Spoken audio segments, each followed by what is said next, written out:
Dialogue with a terrorist group like the M23 is a red line that we will not cross. The FDLR question has to be answered.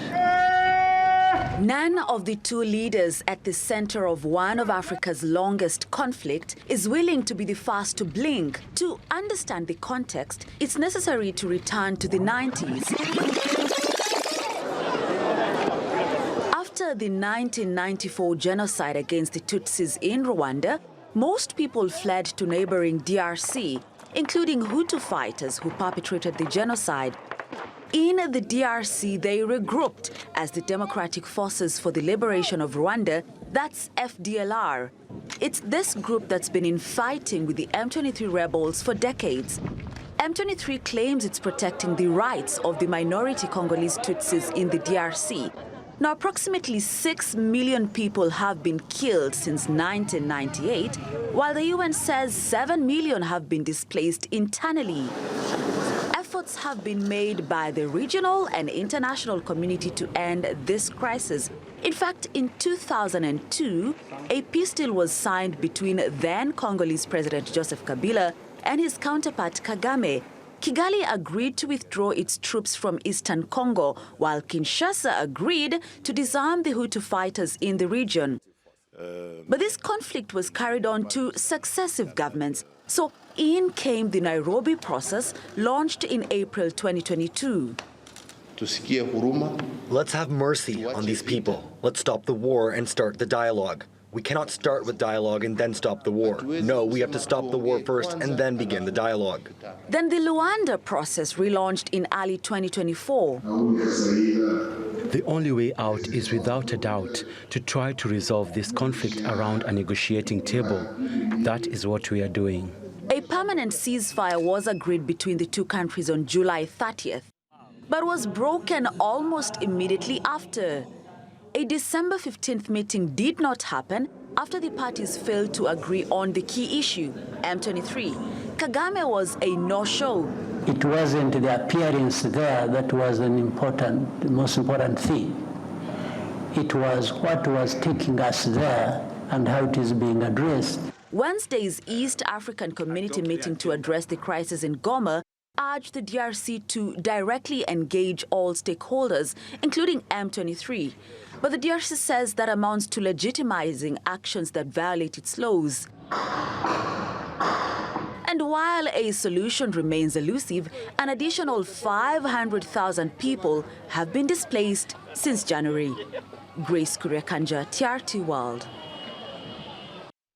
Let's go to Nigeria's capital and speak to Paul Ejime, a global affairs analyst, a consultant on governance communication. Welcome to the program.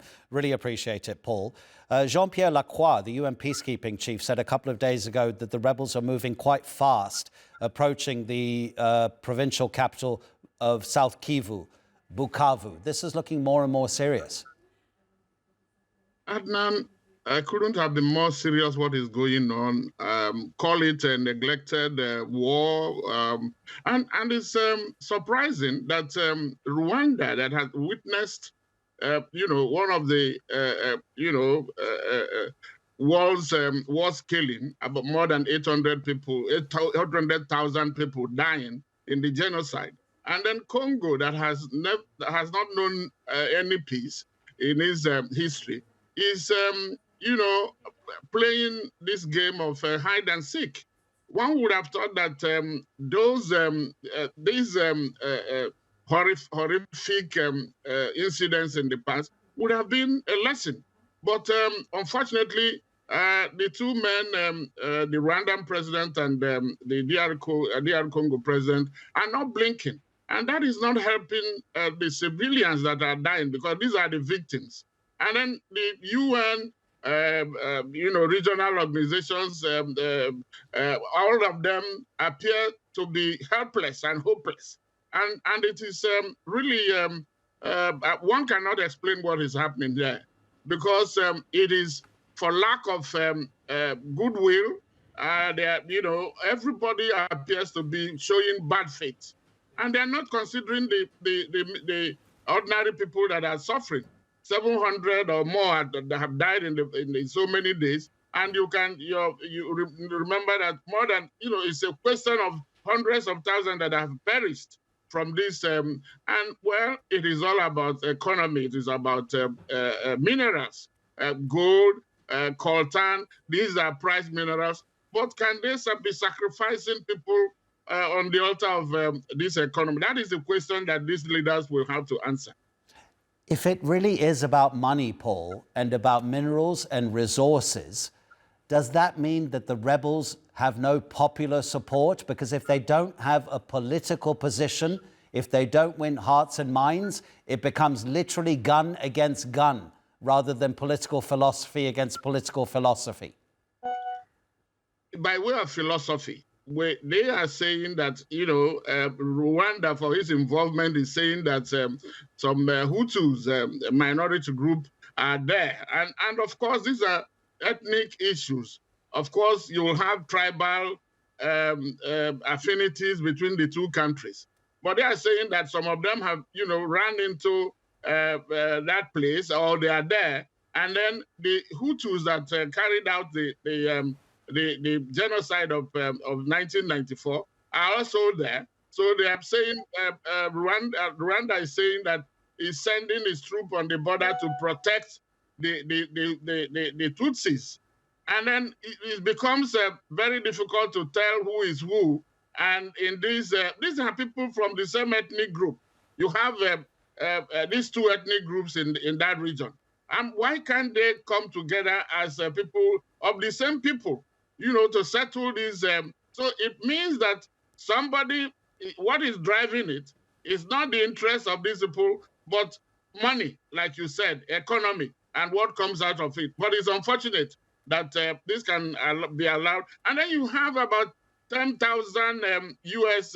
MINUSCO. You have group from the Southern African Development Community. You have everybody doing something, but actually doing nothing. Because you cannot say that something that started after the war, the genocide of 1994, cannot a solution cannot be found. By the way, M23 gets its name from the peace agreement that was signed in March 2009, and then which has been broken. It has never been observed, and that is the result is what we are seeing. And the world appears to be helpless. Absolutely. But I'm saying it is lack of it's hypocrisy and lack of sincerity. And then the money that they get, everybody, those involved are getting from it, unfortunately. Paul, thanks very much for sharing your analysis with us on TRT World. Thank you for having me.